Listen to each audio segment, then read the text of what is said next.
Nagsisimba yung pogi ng Labrador para magpasalamat at saka mabawasan ng kasalanan. Di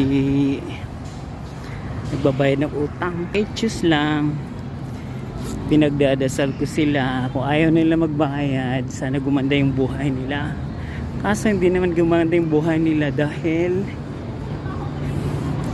gusto lang naman nila maging kapwa. Wow.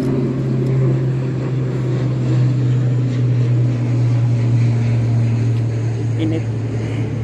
Nag-jacket yung pogi pero init na init. Diba yan oh. Yawan. Kailangan magdasal, gagawa. Hindi yung dasal ka ng dasal, wala kang ginagawa. Di wow. Diba?